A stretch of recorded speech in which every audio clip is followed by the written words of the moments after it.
ओए ये पर आगे ओए कैसे इंट्रो बना रहा हूँ आजकल मैं तो। Hello, welcome back to the channel. अगर तुम चैनल पर नए हो तो हाय, मेरा नाम है सिद्धांत and I am not a psychologist, so let me explain. बहुत इंटरेस्टिंग वीडियो है आज का। मैंने आज एक्चुअली एक वीडियो देखी थी अभी ऑकवर्ड गोट दीदी की एंड उसके ऊपर मेरे कुछ व्यूज़ हैं, कुछ मेरी क्रिटिसिज्म है, कुछ मेरे ओपिनियन है जिनको मैं शेयर करने बैठा हुआ हूँ यहाँ पे। तो हाय ऑकवर्ड दीदी, अगर आप देख रहे हो, देवजा दीदी देख रहे हो तो हाय हेलो। मैं श्वेता गांगवर नहीं हूँ तो प्लीज़ कॉपीराइट मत मारना। काली टी शर्ट वही पहनते हैं, मैं ही पहनता हूँ, बट कॉपीराइट मत मारना। एंड इसी कॉपीराइट से बचने के लिए मैं वीडियो में आपकी वीडियो की कोई क्लिप्स यूज़ नहीं करने वाला। आप निश्चिंत रहें, मैं कोई मौका नहीं दूंगा आपको कॉपीराइट मारने का इसके ऊपर, लेकिन मैं टाइम स्टैम्प प्रोवाइड कर दूंगा कि मैं कहाँ से उठा के बातें बोल रहा हूँ। हवा में बातें नहीं बोल रहा, ठीक है। तो जिस वीडियो की मैं बात कर रहा हूँ वो आज या कल में अपलोड हुई थी and the video was basically on androcentrism. तो अगर तुम में से कोई नहीं जानता कि ये किस बला का नाम है तो सिंपल बात है, जब पूरी दुनिया आदमियों के अराउंड घूमती है तो उसको एंड्रोसेंट्रिज्म कहते हैं, जिसके अराउंड देवजा दीदी ने बात करी है पूरी वीडियो के अंदर। Got it. पर वीडियो ना बहुत ही रैंडम सी थी और कुछ बातें उसमें ऐसी थी जिनको कि मुझे सुन के लगा कि क्या मैं सही सुन रहा हूँ अपने क्या मेरे कान ठीक हैं, क्या मुझे साफ़ सफाई करवानी चाहिए जो मुझे करवानी चाहिए। काफ़ी टाइम हो गया बट क्या मुझे सफाई करवानी चाहिए। तो उन्हीं बातों को मैं शेयर करने आया हूँ। कुछ अपना ओपिनियन देंगे, कुछ अच्छी बातें करेंगे, कुछ हंसी की बातें करेंगे, कुछ सीरियस बातें करेंगे। वीडियो देखते रहो, मज़ा आएगा। तो इस टाइम स्टैम्प के अराउंड देवजा दीदी के कुछ पॉइंट होते हैं, ऑन पॉइंट के बारे में बात करेंगे। सबसे पहला पॉइंट होता है कि women are lesser than man. दूसरा पॉइंट होता है कि विमेन उनका ओनली पर्पज़ है बेबी मेकिंग। एंड तीसरा पॉइंट होता है कि आदमी is the centre of the universe. आदमी सूरज है, उसके अराउंड धरती घूमती है। तो दीदी का कहना ये है कि ये जो 3 पॉइंट हैं ये छोटे बच्चों को बचपन से सिखाए जाते हैं एंड उनको इनग्रेन करा जाते हैं, जिसकी वजह से एंड्रोसेंट्रिज्म जन्म लेता है, मिसोजिनी जन्म लेती है और पूरी दुनिया फट के चार हो जाती है। मैं बस इतना कहना चाहूँगा, आई थिंक आप एक गलत जनरेशन में जी रही हैं। मुझे लगता है कि 19th सेंचुरी से तो काफ़ी ज़्यादा आगे आ गए हैं एंड जो आप बात कर रही हैं अबाउट छोटे बच्चों को क्या सिखाया जाता है क्या नहीं सिखाया जाता है, I would really recommend you कि आप ना जाके जो स्कूल करिकुलम होता है आप जाके उसको पढ़ें।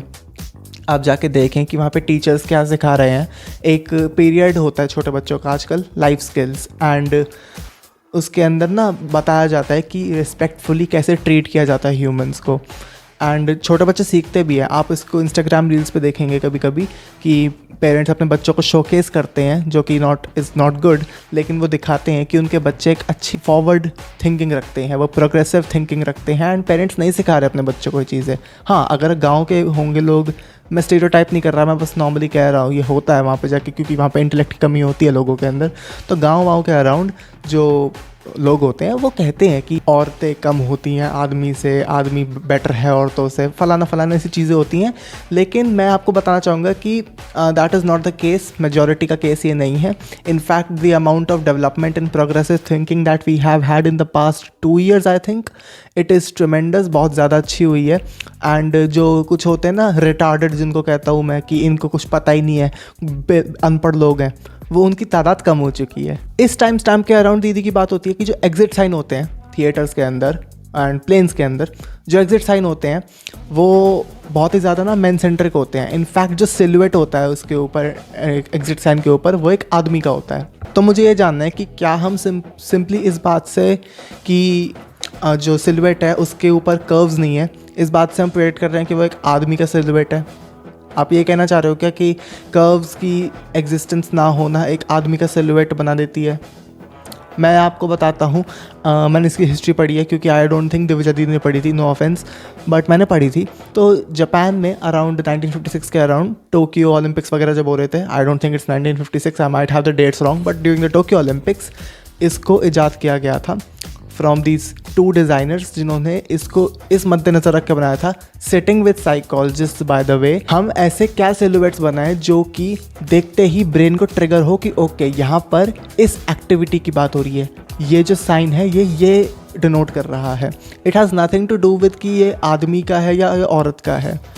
विच brings me to my this point कि जो कि इस टाइम स्टैम्प पे होता है। दीदी कहती हैं कि अगर इस सिलुएट में एक लड़की कर दो तो उससे लोग बहुत ज़्यादा अनकंफर्टेबल हो जाएंगे कि यहाँ पर ये ऐसा क्यों कर रखा है, ऐसा क्यों कर रखा है। तो मैं ये कहना चाहूँगा कि जो लोग अनकंफर्टेबल होते हैं उनके अंदर दिमाग कम है एंड उनकी आई थिंक कॉग्निशन स्किल बहुत ही लो लेवल की है। लेकिन मैं आपको एक और बात बताना चाहता हूँ कि साइकोलॉजिकली, जो कि आप ज़्यादा जानती हैं मुझसे, लेकिन मैं फिर भी रिसर्चेस पढ़ के बता देता हूँ, साइकोलॉजिकली जो ये एक्स्ट्रा कर्व्स होते हैं, बाल होते हैं एंड जो नॉर्मली विमेन सेंट्रिक कपड़े होते हैं which are skirts and frocks, मैं ये नहीं कह रहा हूँ कि मर्द नहीं पहनते, ये बना है मर्दों के लिए थे, लेकिन अब नॉर्मली औरतें पहनती हैं। तो उनको ऐड करने से जो उनकी विजिबिलिटी होती है, जो दूर से देख के उनको देखा जा सकता है कि ओके इसका मतलब एग्जिट है, ठीक है, ये सिलुएट बाहर को दिखा रहा है, मतलब कि वहाँ को एग्जिट है, उसको फैसिलिटेट करने के लिए एक ऐसा नॉर्मल सिलुएट बनाया जाता है। It has nothing to do with patriarchy. Whoever taught you this at Harvard was, I don't think, in their right mind while saying that. No credits taken from Harvard. They are the most intelligent people on the planet. But I think being intelligent does not mean you are always right. That's my opinion. इस time stamp के ऊपर ये कहती हैं कि ये जो sign होते हैं मैन एट वर्क वाले, ये मैन एट वर्क वाले साइन जो होते हैं ये ख़राब होते हैं एंड ये सिर्फ और सिर्फ ये दिखा रहे हैं कि आदमी काम कर रहा है, औरतों को यहाँ पे रिप्रेजेंटेशन नहीं मिलती। मैं आपको ये बताना चाहता हूँ कि इंडिया के अंदर ऑन एवरेज 8:1 का लेबर रेशो है औरतों का, मतलब कि 8 आदमियों के साथ एक औरत काम कर रही है। एंड ये तो इंडिया की बात है। अगर आप दूसरी कंट्रीज़ जाएँ जो कि ज़्यादा डेवलप्ड हैं, वहाँ पर, and I am taking nothing away from women right है कि कंस्ट्रक्शन में काम नहीं कर सकती, लेकिन जो डेवलप्ड कंट्रीज़ हैं वहाँ पर कंस्ट्रक्शन साइट्स पे नॉर्मली आदमी ही काम कर रहा है। वाई? बायोलॉजिकली आदमी is programmed for doing this heavy lifting. हमारा आदमियों का टेस्टोस्टेरोन नाम का एक एंजाइम होता है, बॉडी के अंदर प्रोड्यूस होता है, which helps us to build more muscle more effectively and more powerful muscle than women on average normally usually, जिससे कि हम ये हैवी लिफ्टिंग जैसे काम कर सकते हैं।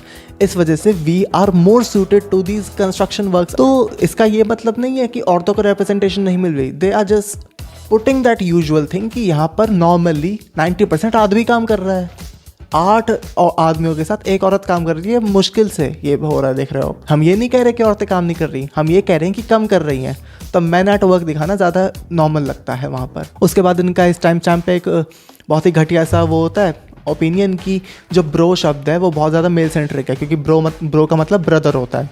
तो जो लड़कियाँ एक दूसरे को ब्रो बोल रही हैं, they have accepted this misogynistic tag कि हम जो मेल सेंट्रिक शब्द हैं उनको एक नॉर्मल फॉर्म में यूज़ कर रहे हैं, कि जो मेल शब्द है उसको हमने न्यूट्रलाइज कर दिया है एंड अब वो फीमेल्स को भी डिनोट कर सकते हैं। मतलब कि हम लड़की को भी ब्रो बोल सकते हैं, हम लड़के को भी ब्रो बोल सकते हैं। It is the normal and it is the neutralised form for a variety of population. तो मैं ये कहना चाहता हूँ, आपको शायद स्लैंग्स के बारे में नहीं पता, शायद आपको स्लैंग्स के बारे में नहीं पता।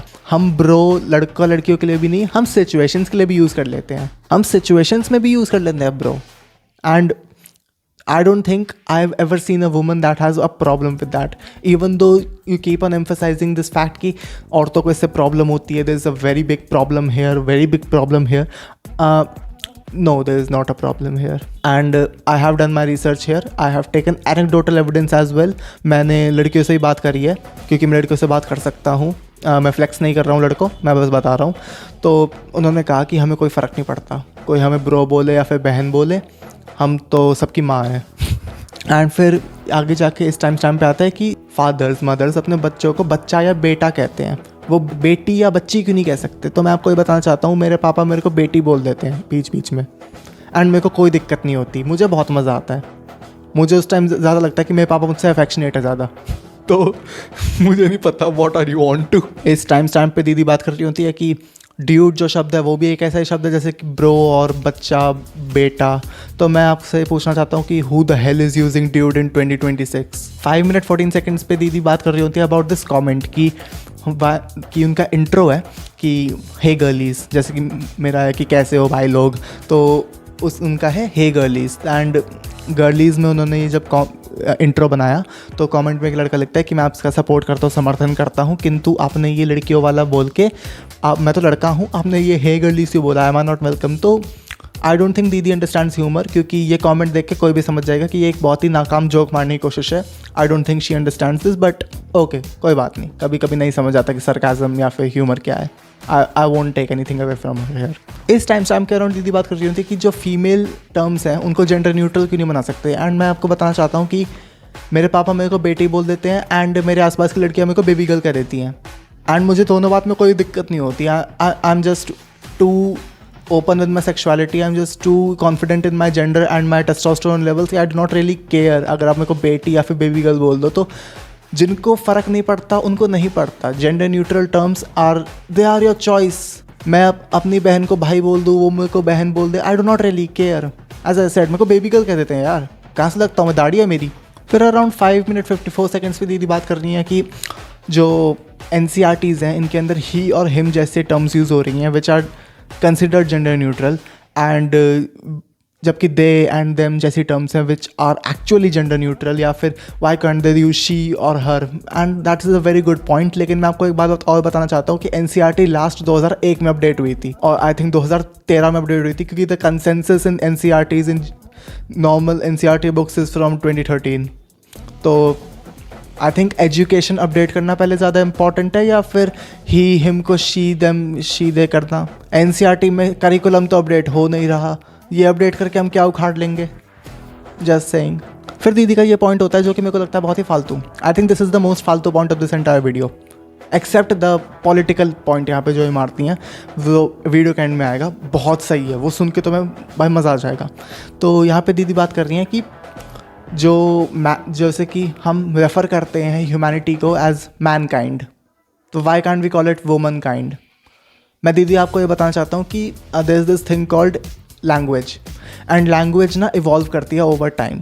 तो जब मैन काइंड जैसे वर्ड्स इस्टेब्लिश हुए थे, mankind and man made, तो इसका मतलब ये था उस टाइम पे मैन जो शब्द था उसका मतलब था पर्सन।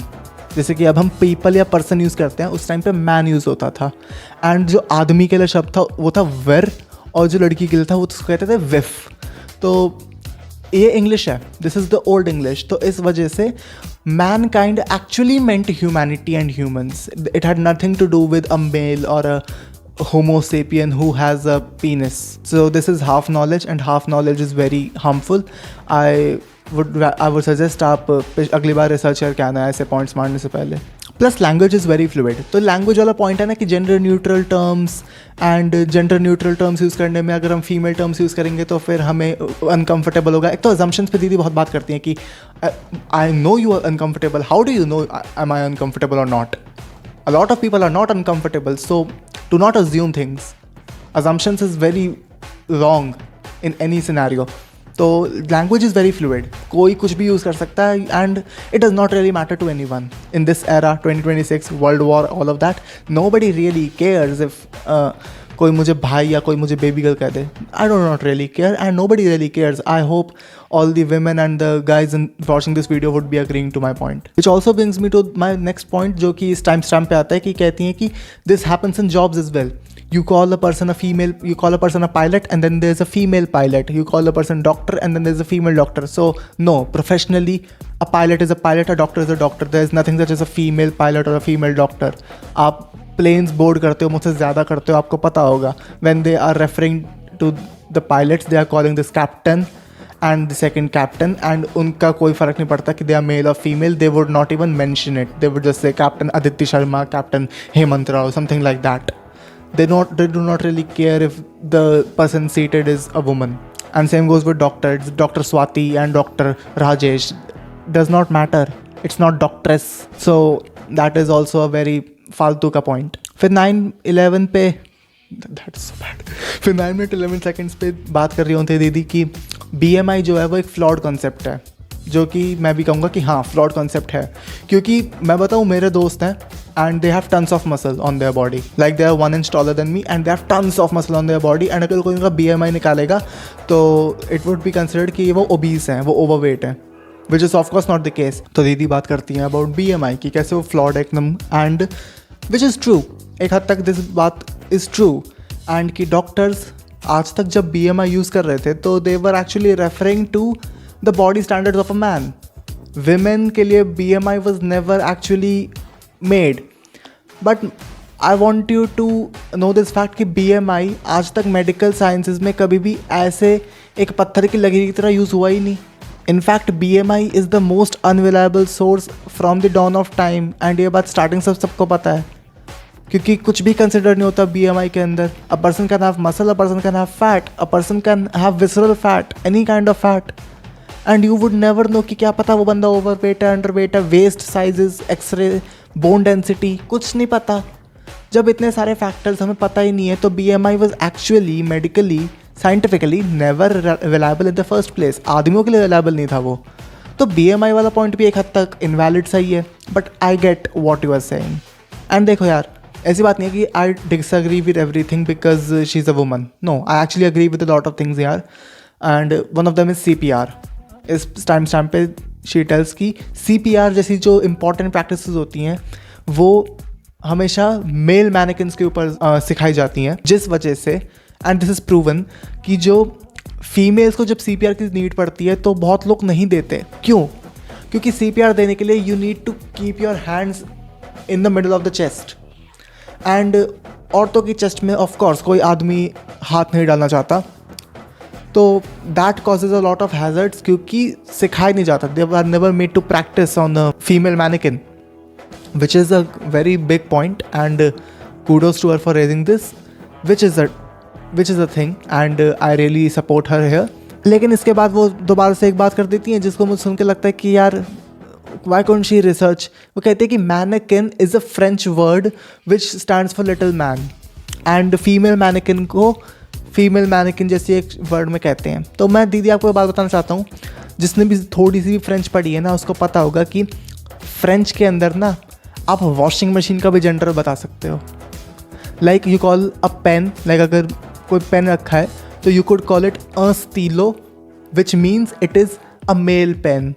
लेकिन अगर एक फाउंटेन पेन रखा है तो they would call it a female pen, तो it would be called un plume. So French एक बहुत ही अजीब सी लैंग्वेज है. We have genders for curtains. तो इसमें आपको जैसे कि अगर कोई विंडो है यहाँ पे मेरे सामने तो दे वुड कॉल इट दे फिनेत्र, यून फिनेत्र, तो विंडोज़ फीमेल हो गई. अब आप इसमें भी कोई मिसोजिनी वाला एंगल निकाल दोगे कि क्योंकि औरतों को घर से बाहर फेंका जाता है विंडो के थ्रू, तो इस वजह से उनको विंडो को फेमिनिन कह रखा है. But that is not the case. That is just language and how it's evolved, and I see that a lot of her issues is with language. So language is very very vast and बहुत complex होती है. आप उसमें ना मत घुसो, फालतू का हाथ पैर मार रहे हो. इसके बाद एक और अच्छा पॉइंट आता है which is the crash test dummies. यानी कि जब गाड़ियाँ बन रही होती हैं तो गाड़ियों को एक टेस्टिंग के लिए भेजा जाता है जिसमें कि उनको क्रैश किया जाता है बहुत हाई स्पीड पे, एंड उसके अंदर मैनिकिन्स को बैठाया जाता है जिससे कि they could procure the test results की क्या इम्पैक्ट पड़ेगा एक हाई इंटेंसिटी क्रैश का on a human body. But दिक्कत है इसकी, जो मैनिकिन्स होते हैं वो हमेशा एक आदमी के आर्केटाइप पे बनाए गए हैं, जिसकी वजह से जो औरतों का आर्केटाइप है वो कभी समझ नहीं पाए, and which causes fatalities. Basically women are more prone to getting injured and prone to death in case of an accident because these crash tests are done on male mannequins and not female mannequins, which is a very good point again raised. लेकिन आपको एक और बात बताना चाहता हूँ, from the last 3 years female mannequins are being used. And seat belt वाला एक point आता है कि seat belts are also designed as per the male archetype. So I would like to bring up this fact कि नहीं, things are being changed, things are being revamped, and you would be glad to know it कि things are being revamped in the better direction. So that was my point इस मामले में. And इस time पे दीदी बात कर रही होती है कि जो मेडिकल साइंसेज हैं उनके अंदर there is this thing called medical misogyny. इसका मतलब मेडिकल मिसोजिनी का मतलब होता है कि we are spending way more on the दिक्कतें ऑफ एन आदमी and researching them way more than the दिक्कतें ऑफ एन औरत. And I would beg to differ क्योंकि there is this thing called medical misandry as well कि there are aspects where we are researching more on females and less on men. तो there is nothing कि partiality हो रही है कहीं पे.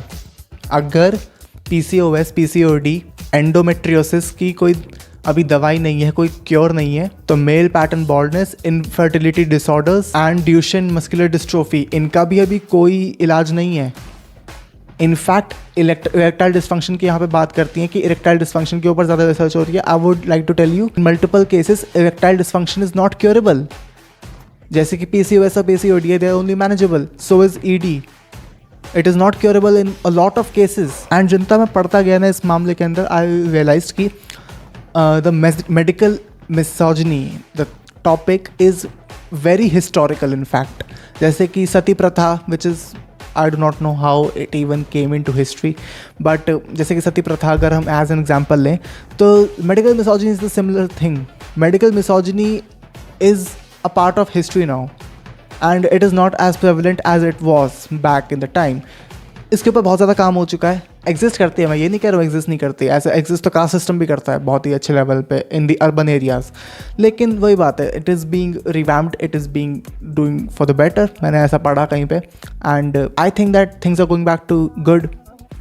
सो thank you for calling it out, but do call out कि आदमियों के साथ भी होता ही है. इस टाइम स्टैम्प पे दीदी का कहना ये है कि toilet paper is free because a man wants to wipe his ass, but a pad is not free because it is a woman's need. मैं आपको इसका एक बहुत ही सिंपल आंसर बताता हूँ. Toilet paper is just paper. In fact उसकी production cost on average India के अंदर 0.5 to 0.6 पैसे के अंदर हो जाती है. And a pad is a sanitary napkin. It is basically a sanitary napkin and उसकी production cost is 2 rupees to 6 rupees per napkin, while the toilet paper is 0.5 to 0.6 rupees per sheet. So these toilet papers are way more cheaper to keep and that's why government basically subsidizes all of this कि ठीक है hotels and जो amenity areas होते हैं वो उनको रखते हैं फ्री के अंदर. And you would be glad to know कि बहुत सारे ऐसे एरियाज़ हैं. एंड दीदी एक होटल का वो बताती हैं कि होटल्स के अंदर नहीं रखते pad. So I would like to bust your bubble. बहुत सारे होटल्स में रखे जाते हैं. In fact you can read all about it on Google, you can read all about it on multiple pages. And बहुत सारे होटल्स के अंदर, इनफैक्ट स्कूल्स के अंदर under these prime minister scheme सब कुछ चल रहा है. पैड्स जा रहे हैं बच्चों के पास. I am not talking about दोस्त राहुल गांधी पैड्स जिसमें राहुल गांधी की शक्ल थी. Did you see that? तो हो रहा है सब कुछ.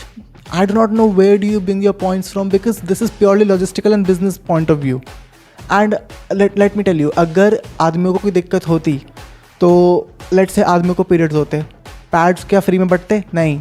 आदमियों को मेल पैटर्न बॉल्डनेस होती है, इसने मिनॉक्सिडिल फ्री कर दी, फिनेस्ट्राइड कब से फ्री हो गई, हमारी हेयरलाइन पीछे होती जा रही है, उसकी कोई बात नहीं करना चाह रहा. एंड अब है इस वीडियो का सबसे वाहियात part. This part in specific I was genuinely pissed कि what is this woman saying? She says कि this androcentrism is the cause कि एप्स्टीन जैसे एप्स्टीन के जो perpetrators हैं they are all roaming free and because the women were the victims and women की कोई जगह नहीं है इस देश में, इस दुनिया में. तो I would like to tell you Epstein की जो top 4 associates थे they all were women. His right hand woman, if I were to say, Ghislaine Maxwell, was the one who got him the most victims, who was the recruiter, in case you do not know. Leslie Groff, Sarah Kellen, Nadia Marcinkova. I don't think आपने बिल्कुल भी पढ़ा था. Please do not go political or socio-political because I do not understand why would you go into a realm जहाँ पे आपको कुछ पता ही नहीं है. I've seen a lot of videos where she wants to go social, political or political and I would like to say कि अगर आप जाना चाहते हो ना तो पढ़ के जाओ. एप्स्टीन के अंदर जितना हाथ आदमियों का था उससे ज़्यादा हाथ औरतों का था क्योंकि they were recruiting and they were creating this chain of recruitment. It was like a pyramid scheme. तो this is a very big thing to just claim कि आदमियों की सारी गलती है. बहुत हद तक होती है, मैं ये नहीं कहता कि नहीं होती. मैं पूरा चैनल इस बात का एपिटो हूँ. मैं आदमियों को कॉल आउट करता रहता हूँ पूरा दिन बैठ के. बट जहाँ पे औरतों की गलती है, take the accountability for that. Do not put it on आदमी की एप्स्टीन की सारी गलती है. He would not have been able to do it alone if the women around him weren't also involved with him in that scenario. And Ghislaine Maxwell is known to be worse than Epstein. And then end में आते आते she makes this बहुत ही घटिया सा point कि या तो तुम मुझसे अग्री करते हो तो अच्छी बात है, you are empathetic for women, and अगर तुम मुझसे अग्री नहीं करते तो तुम misogynist हो. ये कैसी फालतू की बात है यार. I do not know. That was a complete video and this was my opinion on all of the stuff that she said. And अगर आप दीदी ये वीडियो देख रहे थे तो मैं आपको कोई भी डिसरिस्पेक्ट मीन नहीं करता and I do not want you to copyright strike me. जो मेरी ऑडियंस है वो बता देगी उनको ये वीडियो कैसी लगी. अगर मैंने कहीं गलती करी हो जस्ट कॉल मी आउट. मुझे बस कॉल आउट कर देना कि यहाँ पे I think you are missing some point and I would like to know your point of view. And that is for this video. Hope you liked this video. I hope you learned something. I hope you enjoyed it. And subscribe to the channel. 1000 hit hone wale hain. Follow me on Instagram and I'll see you guys in the next one. Peace.